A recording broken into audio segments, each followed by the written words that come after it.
Tom Brady and the Patriots remain hungry for another title, and they're built to win one. On the top shelf of Tom Brady's locker rests a green helmet, shaped closer to a catcher's headgear than a quarterback's. It is an emblem, not intended for use, a curious item until closer inspection. In small white lettering in the front, just above the brim, is a name, Brady. In large white print on the left side is a number, 199. For Brady, it is a symbol and constant reminder. Arguably, Brady has accomplished more than any player in NFL history. In his last meaningful appearance on a football field, he passed for 466 yards and led the New England Patriots back from a 28-3 third-quarter deficit to win the first overtime Super Bowl, the fifth Lombardi Trophy of his career.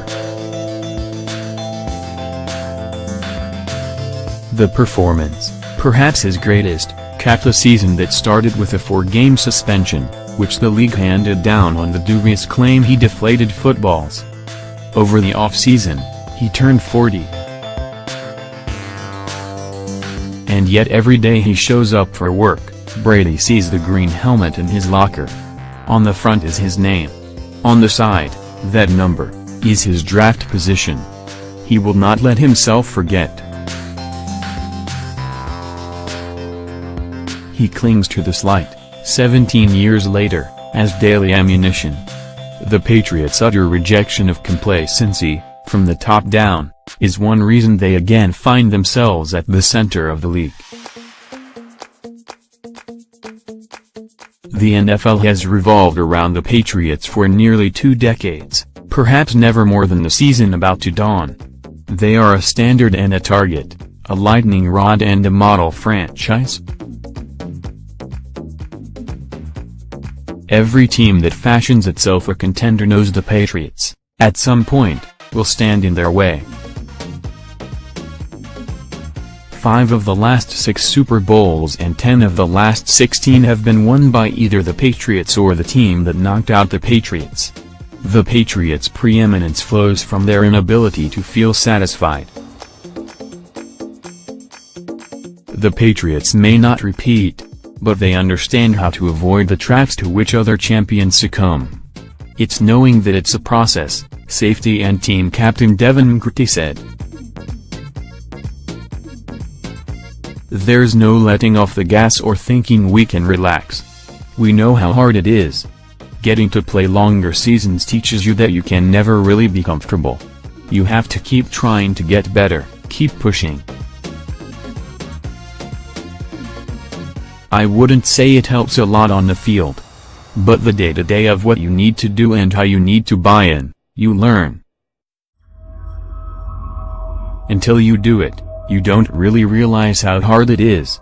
Once you win it, you are like, oh, it's worth it.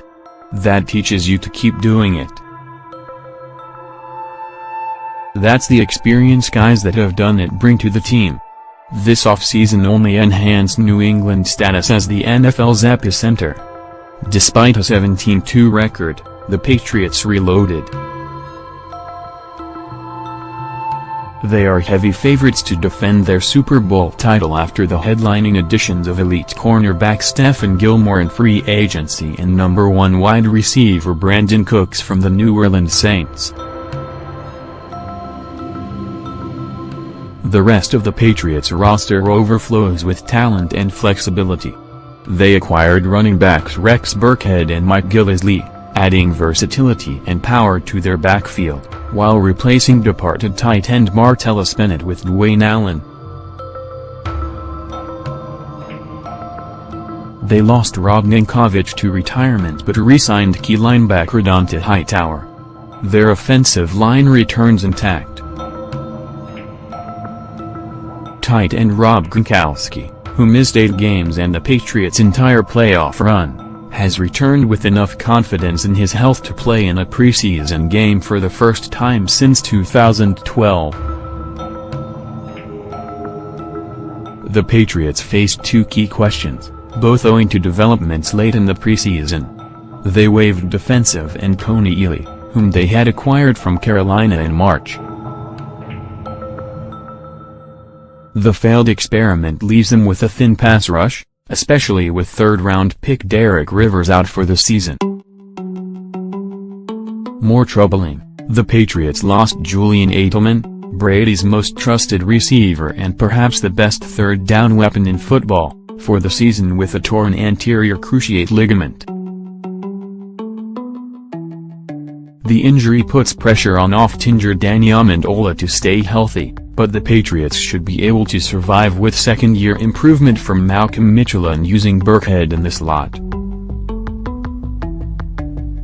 While others contemplate their ceiling, the Patriots obsess over details. At one joint practice this summer with the Houston Texans, Brady erupted at teammates over one stretch of poor execution. "I'm always pretty frustrated throughout the day in practices," Brady said. "You're just trying to create some urgency. I ask guys to dig a little deeper. It goes like that." The Patriots also have rare calm on their side. Between Deflategate and Aaron Hernandez's murder case, the past 3 training camps have been drenched in controversy.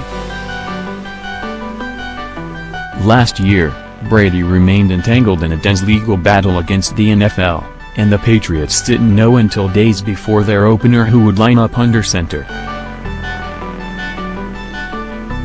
At the end of this year's training camp, a Patriots staffer could joke, with a high degree of truth, that the most onerous controversy they faced all summer was continued questioning if they could go 19-0.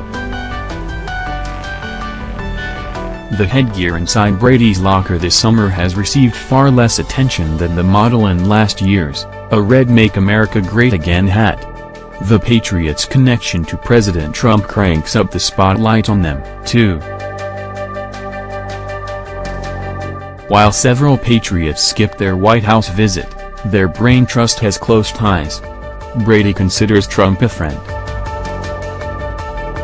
Belichick dined at Mar-a-Lago before Trump became a candidate and wrote a letter to Trump, which the then-candidate read on a New Hampshire stage the night before the election. Owner Robert Kraft attended Trump's inauguration party and gave him a Super Bowl ring. The Patriots are in the middle of the NFL universe in every way, but they are also at the top. This season, with a star-laden roster and a motivated Hall of Fame quarterback, it may be harder than ever to knock them off.